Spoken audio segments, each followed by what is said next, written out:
Being love bombed is like a drug.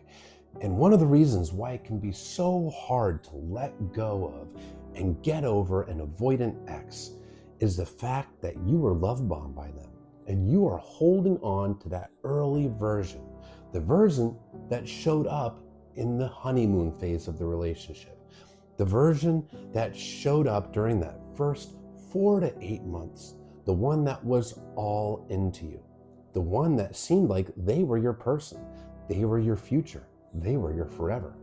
They may have even said so themselves. Nobody ever made them feel the way that you do. They may have even made plans for the future together. But then after the honeymoon phase ends, this person changed. They either abruptly ended and discarded you out of nowhere, or they slow faded out, became colder and more distant, and withdrew from the relationship over time. But you're holding on to that early version, that potential of them, the version that love bombed you. When you're dealing with a dismissive avoidant especially, and fearful avoidants that lean heavily dismissive, the early version of the relationship is the shared fantasy. That's because it is a fantasy. It's a romance novel. It's a fairy tale. It's a rom-com.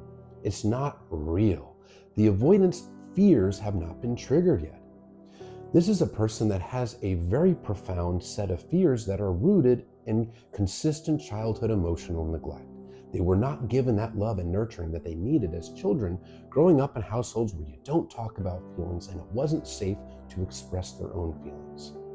So they learned to fear emotional intimacy and vulnerability. Being close in their subconscious mind equates to rejection and abandonment.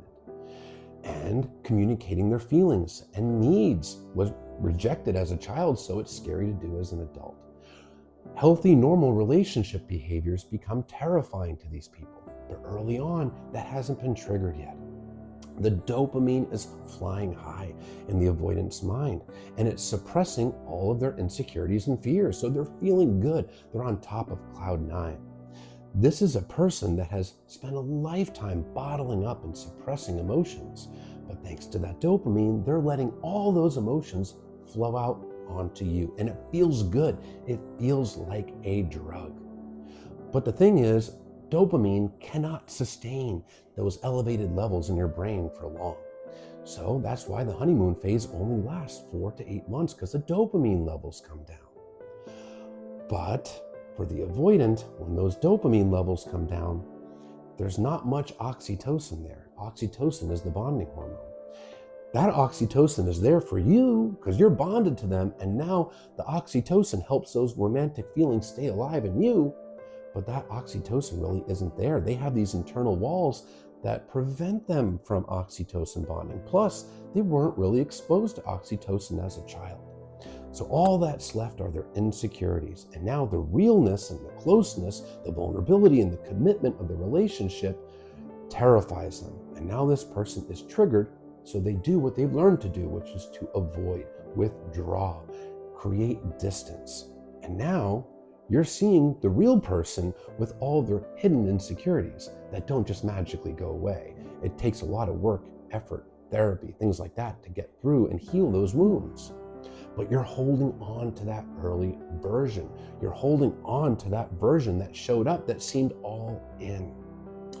Now, people that are deeply insecure, people that need external validation badly, that don't know how to internally validate themselves, are more prone to love bomb a partner because they need and want that validation from you. And this is a person that believes that you are the answers to all of their problems when dopamine is flying high.